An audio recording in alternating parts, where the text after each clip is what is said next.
நீங்கள் பார்த்துக் கொண்டிருப்பது உங்கள் விஜய். வனமாலி வாசுதேவா ஜெகன்மோகன ராதா ரமணா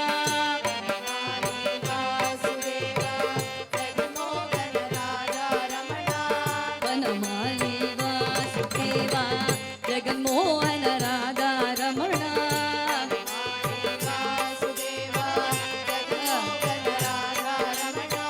ஜெகன்மோகன ராதா ரமணா ஜெகன்மோகன ராதா ரமணா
பேச்சு என்பது விலை மதிக்க முடியாத ஒன்று. ஆனால் அவசியம் இருந்தால் மட்டும் பேசணும், அளவோட பேசணும். ஆலோசனை கேட்டால் தான் சொல்லணும், அறிவுரை சொல்லாமல் இருக்கிறதே உத்தமம். சிவானந்தர் சொல்லுவார், நீ சொல்கிற அறிவுரை எவனும் கேட்க போகிறதில்ல, உன் நேரத்தை ஏன்டா வீணாக்கிக்கிட்ட, போய் உன் வேலை பாரு, தேவையில்லை. இப்போ அதனால் இது வரைக்கும் அவன் கேட்டாலொழிய பதில் சொல்ல மாட்டான். இது வரைக்கும் வாழை திறக்கல. கிருஷ்ணன் சொல்கிறான், சொல்லுடா என்ன, அப்பத்தான் சொல்கிறான், துரியோதனனும் வேண்டாம் தருமனும் வேண்டாம், 2 பேர் ஒத்துக்கிற கர்ணனுக்கு பட்டம் கட்டு. துரியோதனன் நண்பன் ஒத்துக்குவான், தருமனுக்கு அண்ணன்னு தெரிஞ்சா ஒத்துக்குவான். ரொம்ப சந்தோஷம். கர்ணனுக்கு பட்டம் கட்டுறது எனக்கு ரொம்ப சந்தோஷம். இந்த தர்மபுத்திரரோட கர்ணன் ஒழுங்காகவே ஆடுவான். அப்போ சண்டை நிற்குமா? நிற்காது. எப்பவுமே எல்லாரும் ஒத்துக்கிட்ட ஒரு ஆள் இல்லவே இல்லை. ஒரே ஒருத்தனாவது எதிர்கட்சியில் உட்காந்துருப்பான். நம்ம நாட்டிலையும் பார்லிமெண்ட்டில் ஒரு முறை ஒரே ஒரு ஆள் எதிர்கட்சியில் உட்காந்தாங்க. ஒரே ஒரு ஆள் ஓட்டு போடாதனால கெட்டு போனதும் உண்டு. ஒருத்தன் ஒத்துக்க மாட்டான், அவன் தான் அர்ஜுனன். நீ கர்ணனுக்கு பட்டம் கட்டினா எல்லாரும் ஒத்துக்குவாங்க, அர்ஜுனன் ஒத்துக்க மாட்டான். இவன் ஒருத்தன் ஆரம்பிப்பான், அப்புறம் அவன் பின்னாடி 4 பேர், 4 40 ஆகும், 40 400 ஆகும். எதுக்கு வாழ்க கோஷம் போடுறோன்னு தெரியாமையே அவனையே ஒழிகன்னு எல்லாம் ஆரம்பிப்பான். அதனால அர்ஜுனனை கொன்னுடு. இத்தனை பேரை கொல்றதை விட அர்ஜுனன் ஒருத்தன் செத்தான் நல்லது. அதுதான் ஞானி. ஒரு நல்லது நடக்க வீராதி வீரனாக தங்க பக்கம் ஜெயத்தை தேடி திறக்கக்கூடிய வில் விஜயன் இறந்தாலும் பரவாயில்லை, பாரத யுத்தம் வராமல் இருக்குமேயானால் அதை செய் என்று சொல்லக்கூடிய சக்தி சகாதேவனுக்கு மட்டும்தான் இருந்தது. தெய்வம் தான் தர்மத்துக்கு துணை நிற்கும், அதனாலதான் அவன் தெய்வம் அண்ணான். இப்ப சொல்றான், அர்ஜுனனை கொன்னுடு. அப்ப சண்டை நிற்குமா? இந்த பாஞ்சாலி கூந்தலை விரிச்சு ரத்தம் ரத்தம் துரியோதன ரத்தம் பா, இந்த பெண்ணுக்காக 4 பேர் துணைக்கு வருவான், 4 இளைஞர்களாவது வந்து நிற்பான் சப்போர்ட்டுக்கு. அப்போ மறுபடியும் யுத்தம் வரும். அதனால என்ன பண்ணு, இவ தலையை மொட்டையடி, கூந்தல் இருந்தா தானே ரத்தம் கேப்பா, விட்டுடு. அப்ப சண்டை நிற்குமா? நிற்காதியா. பாராள கர்ணன் இகழ் பார்த்தனை முன் கொன்று காரார் அணங்கின் குழல் களைந்து என்ன பண்ணணும்? நீ ஒத்தஞ்சுமா இருக்க மாட்டியே, நீ கையும் காலையும் வச்சுட்டு சும்மாவே இருக்க மாட்டேன், நின்னையும் நேராக கைப்பிடித்து காலில் தலைபூட்டி கட்டுவனேல் வாராமல் காக்கலாம் மகாபாரதம். உன்னை கையும் காலையும் கட்டணும்டா. கிருஷ்ணன் சிரிச்சான். ஏன்னா எப்பவுமே இறைவன் பக்திக்கு கட்டுப்படுவான். கண்ணதாசன் சொல்வார், நான் நாத்திகனானேன் அவன் அகப்படவில்லை, நாத்திகனானேன் அவன் பயப்படவில்லை. நாம மிரட்டுறதுனால பகவான் பயப்படவும் மாட்டான், நமக்கு அவன் நிரூபிச்சு காட்ட வேண்டிய அவசியமும் இல்லை. நம்பினா நம்பு, நம்பாட்டி நாசமா போ, அவ்வளோதான். என்னானாலும் சரி உன்னை கைப்பிடிச்சு கட்டணும். என்ன எப்படா கட்டுவேன்னா? அவன் சொன்னான், ஒருவருக்கும் தெரியாது உன் மாயை எனக்கு நான் அறிவேன். கடன் கொடுத்துட்டான் ஒருத்தனுக்கு, அவன் வசூல் பண்ணுறதுக்காக போகிறான். அவன் நடிகன், நாடகத்தில் நடித்து கொண்டு இருக்கிறான். அங்கே போய் என் பணத்தை கொடுறான்னு அவன் குடுமையை பிடிச்சி இழுத்தா டோப்பா கையோடு வந்துடும். அவன் தாடியை பிடிச்சி இழுத்தா தாடி கையோடு வந்துடும். சட்டையை பிடிச்சி இழுத்தா அது கடன் கட்ட ட்ராமா போட்ட வேஷ சட்டை கழட்டி கொடுத்துருவான். அவங்ககிட்ட கடனை வசூல் பண்ணனா அவன் வீட்டில் இருக்கிற போது போனோம், அவன் ஒரிஜினல் வடிவத்தோடு இருக்கிற போது. இப்போ சகாதேவன் சொல்கிறான், இது வேஷண்டா, தலையில் மயில் பீலியும் இடுப்பில் பீதாம்பரமும் கையில் புல்லாங்குழி வச்சுட்டு வந்திருக்கியே, இது வேஷம். உலகமாகிய நாடக மேடையிலே நீ போட்டிருக்கிற 8வது வேஷம். இந்த வேஷதாரியான ஒன்றை நான் கட்ட முடியாது, நீ அவுத்து கொடுத்துட்டு போயிருவ பீதாம்பரத்தை. இரவல், உன்னுடைய உண்மையான வடிவத்தை காட்டு. நீ அர்ச்சாவதாரமாக கோவிலிலே இருப்பது உன்னுடைய சிலை, நீ விபமாக இருப்பது அவதாரம், வியூகமாக இருப்பது பார்க்கடலிலே பள்ளி கொண்டது. எனக்கு வியூகம் வேண்டாம், விபம் வேண்டாம், அர்ச்சை வேண்டாம், மூலமாக அங்கே இருக்கிறாய வைகுண்ட வாசனாக அதை காட்டு, அந்தரத்துவாமியாக நீ இருக்கிறாய அதை காட்டு. கிருஷ்ணன் காட்டினான். சகாதேவனுக்கு மட்டும்தான் மூலமாம் வடிவத்தை காட்டினானே தவிர வேற யாருக்கும் இல்லை. விஸ்வரூபத்தை காட்டி இருக்கிறான் மிரட்டுறதுக்கு, எந்த அவதாரத்திலையும் யாருக்கும் காட்டல. சகாதேவனுக்கு மட்டும் மூலமாம் வடிவத்தை காட்டினான். சகாதேவன் காலில் விழுந்தான். இங்கதான் அப்ப கடவுளை விட சகாதேவன் தான் பெரியவனா? இல்ல. கடவுளை விட சகாதேவன் பெரியவனா? இல்ல. எப்படி? வாழ்நாள் முழுக்க கடவுளை நாம தோற்கடிக்கிறோம் ஏமாத்தி, கடைசியில ஒரே ஒரு நாள் அவன் ஜெயிச்சிடறான், அதான் மரணம். அந்த மரணத்துக்கிட்ட இருந்து நாம ஜெயிக்க முடியல. அவன் போடுற நாள்ல போய்த்தான் ஆகணும். 2 இட்லி தின்னுட்டு 3வது இட்லி கையில் எடுத்தா அது நமக்கு ரேஷன் இருந்தா தான் உள்ள போகும், இல்லைன்னா எடுத்தது எடுத்தபடி போயிடும். அடப்பண்ணி வைத்தார், அடிசில் உண்டார், மடத்தகைகளோடு மந்தனம் கொண்டார், இடப்பக்கம் இறை நோகுதென்றார், கிடக்கப்படுத்தார் கிடந்தொழிந்தாரே. அது அவன் ஜெயிக்கிற நாள். அப்ப நாம ஒரு நாளும் மரணத்தை ஜெயிக்க முடியாது. அதனால இதுவரைக்கும் சகாதேவன் ஜெயிச்சான். இப்ப என்ன பண்றான்? காலை கட்டி கொண்டான், மாயை வந்தது. பகவானை பார்த்த உடனே அவனுக்கு எல்லாமே மறந்து போச்சு. காலில் வந்து விழுந்த உடனேயே ஒரே ஒரு வார்த்தை அவன் தப்பு பண்ணினான். அதனால தான் மாறியது அந்த பாரத யுத்தம். பெருமாளே, மாலோனே, உன்னை பாரத போரில் உன்னை வந்தடைந்தோம் ஐவரையும் நின் பார்வையால் காக்க வேண்டும் நெடுமாலே. நெடியவனே, உலகம் பூரா உன் கண்ணுக்கு தெரியும். இவன் என்ன கேட்டிருக்கணும்? எல்லாரையும் காப்பாத்துன்னு கேட்டிருக்கணும். எல்லாரையும் காப்பாத்து, அல்லது தர்மத்தின் பக்கம் இருந்தவர்களை காப்பாத்து, அது தர்மவான்களை காப்பாத்துனா அங்க துரியோதனன் பக்கம் இருந்தவன் எல்லாரும் கெட்டவன் இல்லை, அதுலேயும் தர்மத்திலே இருந்தவன் செஞ்சோற்று கடனுக்காக வந்தவன் இருக்கான். பீஷ்மர் அதர்மன் அல்ல, கிருபர் அதர்மன் அல்ல, அஸ்வத்தாமா அதர்மவாதி அல்ல, சல்லியன் அதர்மவாதி அல்ல. ஆனாலும் அவர்கள் அழிக்கப்பட்டார்கள் தீயவை பக்கம் போனதுனால. அதனால யாரெல்லாம் தர்மத்தின் பக்கம் இருக்கிறார்களோ, யாரெல்லாம் தர்ம உணர்வுடையவர்களோ அவர்களை காப்பாற்றுன்னு கேட்டிருக்கணும். தோத்து போயிட்டான். எண்ணிக்கை சொல்லக்கூடாது. சென்சஸ் வந்து எடுக்கும்போது உங்கள் சம்பளம் என்னன்னு கேட்டால் 2500 பொய்ய சொல்லிவிட்டு, நாளைக்கு ரேஷன் கடையில் 4500 இருந்தால் 4 கிலோ சர்க்கரைன்னா சேர்த்துக்கியா 4 என்ன சேர்த்துப்பானா? மாட்டான். ஆண்டவங்கிட்ட கேட்டான், பாரத போரில் வந்தடைந்தேயும் ஐவரையும் உன் பார்வையால் காக்க வேண்டும் நெடுமாலே. ஆண்டவங்கிட்ட கணக்கு சொல்லவே கூடாது. எல்லாங்கிற வார்த்தை தான் வரணுமே தவிர எண்ணிக்கை அங்கே வரக்கூடாது. அப்போ எல்லாத்தையும் காப்பாத்துன்னு கேட்கல, 5 பேரை காப்பாத்துனா அந்த 5 பேர் தான் மிச்சம் இருந்தார்கள். ஆனால் அந்த 5 பேரையும் காப்பாற்ற கிருஷ்ணன் நினைக்கவே இல்லை. அத்தனை பேரையும் அழிக்கத்தான் அந்த அவதாரம். பாரதம் அவரில் யாவரையும் நீராக்க, எல்லாரையும் அழிக்க வந்தான். ஏன்னா எல்லார்கிட்டையும் கெட்டது இருந்தது. தர்மனிடத்திலேயும் குற்றம் இருந்தது, அர்ஜுனங்கிட்டையும் குறை இருந்தது, பீமனிடத்திலேயும் இருந்தது. இந்த பக்கம் இருந்தவன் எல்லாரும் முழுக்க முழுக்க நல்லவன் இல்லை, அவனை விட இவன் நல்லவன், அவ்வளவுதான். அப்போ அழிக்கப்பட வேண்டியவர்கள் அத்தனை பேரையும் அழித்து பூமிமாரம் தீர்க்க வந்த யுகபுருஷன் தான் அவன். இவன் 5 பேர்னு கேட்டதுனால 5 பேரை மட்டும் விட்டான். என்னாச்சு? அபிமன்யு செத்தான், அரவான் செத்தான், கடோத்கஜன் செத்தான், விராடன், உத்தரன், எத்தனை பேர் இவன் பக்கம் இருந்த அத்தனை பேரும் போயாச்சு. கடைசியில பாரதத்தில் மிஞ்சியவர்கள் கௌரவர் பக்கத்துல 3 பேர், பாண்டவர் பக்கத்துல 7 பேர். கௌரவர் பக்கத்துல அஸ்வத்தாமா, கிருபாச்சாரியார், கிருதவர்மா. பாண்டவர் பக்கத்திலே பஞ்ச பாண்டவர்கள், சாத்தியகி, கிருஷ்ண, 10 பேர் தான். அதனாலதான் இப்போ சொல்லுவோம், நான் எல்லாரையும் கூப்பிட போறல, ஒரு 10 பேர் வந்தா போறோம். அந்த 10 பேர் கடைசியில தர்ம யுத்தம் முடிந்த போது மிஞ்சி இருந்த அந்த 10 பேரைத்தான் சொல்றோமே தவிர எங்க அப்பா அம்மா, உங்க அப்பா அம்மா, என் பக்கத்து வீட்டுக்காரி, உன் பக்கத்து வீட்டுக்காரி இல்லை.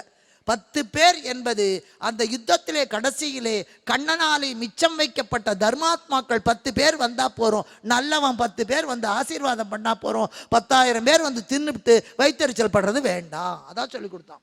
அப்ப சொல்றான், பாரத போரில் வந்தடைந்தேன் ஐவரையும் நின் பார்வையால் காக்க வேண்டும் நெடுமாலே. ஓம்னு வாக்கு கொடுத்தான். இங்க நடந்ததை யாருக்கிட்டையும் சொல்லாது.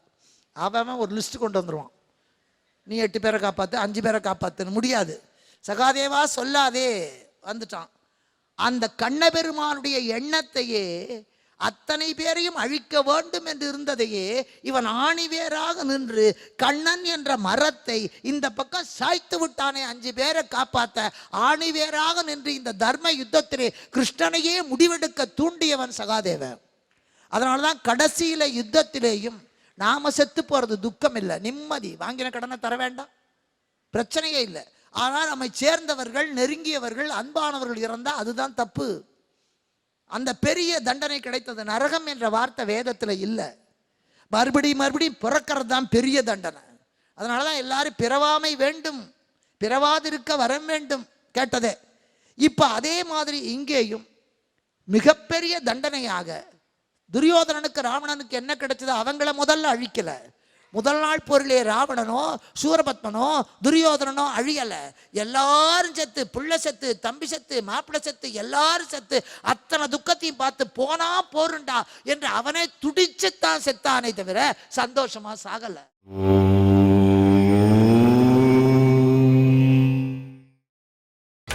நீங்கள் பார்த்துக் கொண்டிருப்பது உங்கள் விஜய்.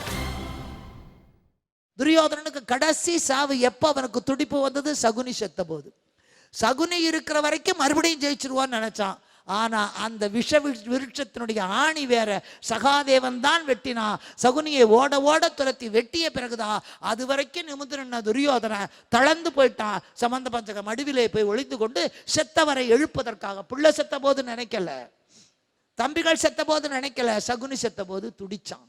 ஏன்னா அதர்மத்துக்கு நீ யாரும் துணை இல்லையா, அவன் தயவுல தான் இவன் எல்லா அக்கிரமத்தையும் செஞ்சான், அவன் துணையில செஞ்சான். துணை பிடுங்கப்பட்ட பிறகு படருகின்ற கம்பை பிடுங்கி விட்டா கொடி வாடி விடும். அப்பேற்பட்ட மிகப்பெரிய தண்டனையை கிருஷ்ணன் துரியோதனனுக்கு தரல, தர்மபுத்திரர் தரல, அர்ஜுனன் தரல.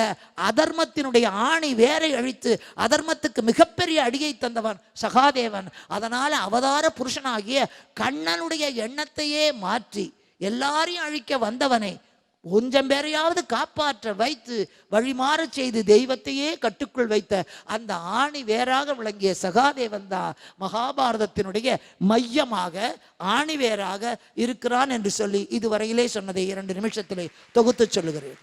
புண்ணிய பாரத பூமியாக கிழக்கு மேற்கு வடக்கு தெற்கு என்ற 4 திசையும் மங்களம், கல்வி, சரணம், மரணம் என்ற 4க்குரியதாக இருப்பதனாலே இது புண்ணிய பாரத பூமியாக இருக்க, அதனால் தான் இங்கே இறைவன் அவதாரம் செய்ய ஞானிகளும் மகான்களும் மகாபுருஷர்களும் ஆழ்வார்களும் அடியவர்களும் இங்கே தோன்றி இந்த பூமியையே நடந்து நடந்து புண்ணியமானதாக மாற்றி கொடுக்க, அப்படிப்பட்ட இந்த பூமியிலே தோன்றியவர்கள் தாங்கள் மட்டும் வாழ வேண்டும் என்று எண்ணாமல் அடுத்த தலைமுறையும் வாழ வேண்டும் என்று எண்ணற்ற நூல்களை எழுதி வைத்து விட்டு போயிருக்க, அதிலே பார காவியமாக இதிகாசம் என்று முதல் முடிவு சொல்ல முடியாத மிகப்பெரிய நூலாக பாரதமும் ராமாயணமும் இருக்க, பாரதம் என்பது மிகச்சிறந்த நீதி நூலாக இருக்க, அதற்கு யார் மைய புருஷன் என்று கேட்டால் அங்கே கண்ணனையும் சொல்ல முடியவில்லை, துரியோதனனா சகுனியா யாரையும் சொல்ல முடியலை.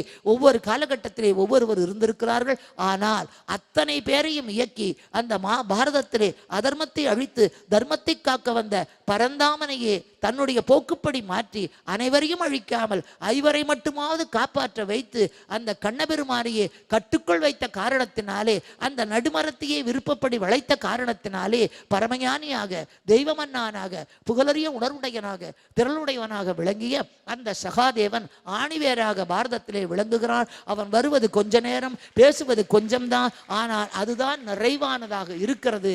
யாரொருவர் தெய்வத்தை தன்னிடத்திலே வைத்துக் கொண்டிருக்கிறார்களோ அவர்கள்தான் உயர்ந்தவர்களை தவிர சொத்தோ சுகமோ பதவியோ இருப்பவர்கள் பெரியவர்கள் அல்ல என்ற மகத்தான உண்மையை காட்டியவன் சகாதேவன் என்று சொல்லி அற்புதமான இந்த கருத்தை புல்லாகி பூடாகி புழுவாய் மரமாய் பல்விருகமாய் பறவையாய் பாம்பாய் கல்லாய் மனிதராய் பேயாய் கணங்களாய் வல்லசுராய் முனிவராய் தேவராய் எல்லா நின்ற தாவர சங்கமத்தில் எத்தனையோ பிறப்பிருந்தாலும் இறைவனை பற்றி நினைக்க பேச வாயுள்ள மானுட பிறவை எனக்கு தந்த இறைவனுக்கு நன்றி கூறி, என்னை கல்வி கேள்விகளிலே வல்லவளாக்கிய என்னை பெற்ற தாய் தந்தையருக்கு நன்றி கூறி, என்னுடைய கல்வியை திருத்தி கொடுத்த என்னுடைய ஆசிரியர் பெருமக்களுக்கு நன்றி கூறி, அந்த கல்வியினாலே கற்றுணர ஏராளமான நூல்களை எழுதிவிட்டு எழுதி கொண்டிருக்க எழுதப் போகின்ற அந்த மகானுபாவர்களுக்கு நன்றியை கூறி, அந்த கருத்துக்களை எடுத்துச் சொல்ல கருவியாக இருக்கின்ற என் அன்னை தெய்வ தமிழுக்கு நன்றி கூறி, இறைவன் கொடுத்த வாயிருக்க, பெற்றவர் கொடுத்த கல்வி இருக்க, பெரியவர் கொடுத்த நூல் இருந்தாலும் கூட வாய்ப்பு என்ற ஒன்று இல்லை என்றால் அது குடத்தில் இட்ட விளக்காக மாறிவிடும்.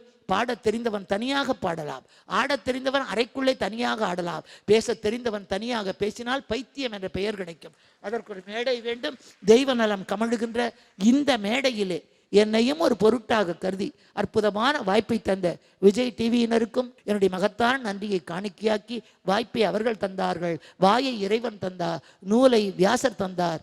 ஆனால் இது ஒன்று சரியாக வேலை செய்யவில்லை என்றால் யார் காதிலும் எதுவும் விழுந்திருக்காது.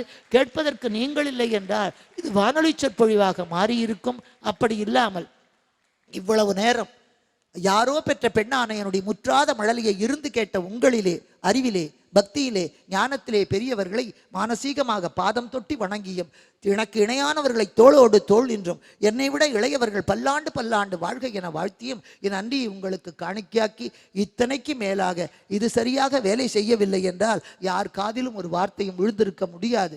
நான் புல்லாய் பிறந்தால் ஆயர்பாடியிலே, கல்லாய் பிறந்தால் திருத்தணியிலே, மீனாய் பிறந்தால் திருவேங்கட சுனையிலே என ஆழ்வார்களும் நாயன்மார்களும் வேண்டியது போல இதற்குள்ளேயும் அதற்குள்ளேயும் இருக்கிற செப்பு கம்பி மண்ணுக்குள்ளே கிடந்த போது நான் ஒரு அண்டாவாகவோ குண்டாவாகவோ மாறி யார் வீட்டு பரணிலேயோ புளி போட்டு தேய்க்க ஆள் இல்லாமல் பேரீச்சம்பழக்காரனை எதிர்பார்த்து நிற்கின்ற நிலை இல்லாமல் நான் ஒலிபெருக்கியாக மாற வேண்டும். விஜய் டிவியினுடைய ஒலிபெருக்கியாக மாறி பக்தி பயிரை ஈயரும்பு முதலான சகல ஜீவராசிகள் காதுகளிலேயும் கொண்டு போய் சேர்க்க வேண்டும் என்று தவமிருந்து ஒலிபெருக்கியாக வந்த இந்த அற்புதமான சாதனத்தை ஒரு சங்கரராக, ராமானுஜராக, ராமகிருஷ்ணராக, விவேகானந்தராக, ஒரு ஆத்ம ஞானியாக, ஒரு ஆச்சாரியராக நினைத்து அதற்கும் என் நன்றியை காணிக்கையாக்கி அவனை பற்றி பேசாத நாளெல்லாம் நான் பிறவாத நாளாக்கி அவனை பற்றி பேசுகிற பேச்சிலேயே என் மூச்சு ஒடுங்குகிற ஒரு மகத்தான மரணத்தை இறைவி எனக்கு அருள வேண்டும் என்று பிரார்த்தித்துக் கொண்டு நன்றி கூறி விடைபெறுகிறேன். வணக்கம்.